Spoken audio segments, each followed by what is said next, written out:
Thank you. We go now to Mr. Smith of New Jersey, Chairman of the Subcommittee on Africa and Human Rights. Thank you very much, Mr. Chairman, for convening this important hearing. I want to thank our three panelists for their extraordinary service to our country and providing this committee and, by extension, the American people the benefit of your insights and recommendations. Ambassador Jeffrey, if I could ask you, you say you do not think a campaign of strategic patience is appropriate. How do you think President Obama defines that? You also point out that in your testimony that the stress when the coalition begins a major ground offensive operations would occur. You talked about day after scenarios and that a containment mission that would eventually crater the coalition and lead to new ISIS threats. And then you say time is not on our side and that the administration has to move faster. Has the administration moved fast enough years to date? And does the President's AUMF meet the criteria to move faster?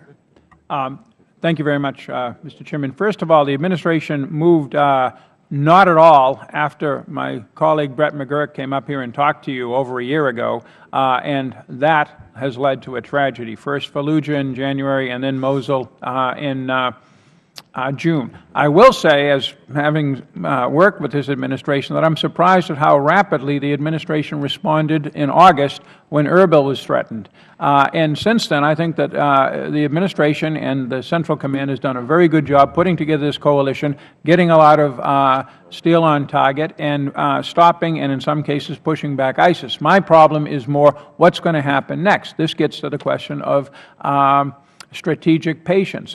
President Obama has laid this out last week in his national security strategy. He laid it out in his interview with CNN's Fareed Zakaria, and he laid it out in his State of the Union speech. The President is clearly very nervous about the use of military force, particularly ground forces, without a lot of allies, without a lot of legal backing, without the support of you and everybody else.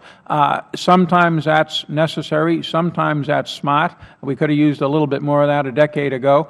But there are times when action is necessary. I'm concerned we may not be moving fast enough. Could I just ask you as well, how do you think the ISIS leadership and other interests who are completely antithetical to our interests in the region look at what is happening at the White House and what's happening up here?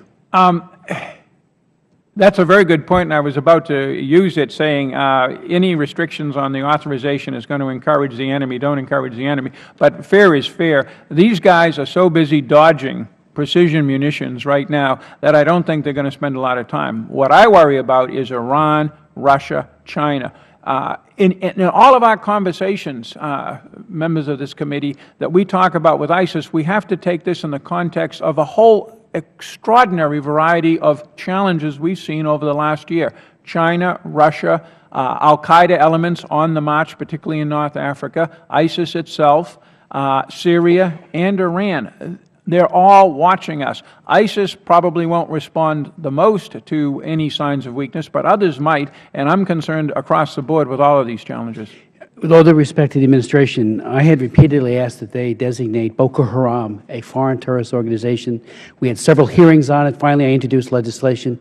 On the day when we were having another hearing, after visits by myself and others to both Jos and Abuja, we were getting ready to mark up the bill. The administration announced it a day late and a dollar short, but welcomed it nevertheless. The parallels to Boko Haram, if we don't train, in my opinion, and secure the cooperation of the Nigerian military, I was in Jos. I saw how they had firebombed so many churches. They're going after Christians with a vengeance, but they're also going after Muslims who stand in their way. Your thoughts on the parallels, again, what we do vis-a-vis ISIS, as well as training up battalions who are human rights vetted Nigerian soldiers to combat Boko Haram? Again, and I would go back to some of my responses I made earlier and perhaps modify them on the Peshmerga. Basically, you have to find allies who are willing to fight.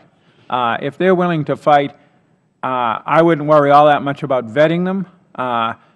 I would give them weapons. In the case of Iraq, it's a bit complicated, and it's very complicated about sending the Peshmerga into certain areas, but certainly they deserve more support from us. They're doing well, and I hope they get it. People who are fighting Boko Haram deserve support from us, the same kind of support that we're giving the folks in Iraq. This is a region-wide struggle with a many-headed enemy, and I think that if you are a day short and a dollar behind and only at the last minute you take action such as declare Boko Haram, obviously a terrorist organization, you've just defined strategic patience. Again, thank you for your testimony and for your leadership.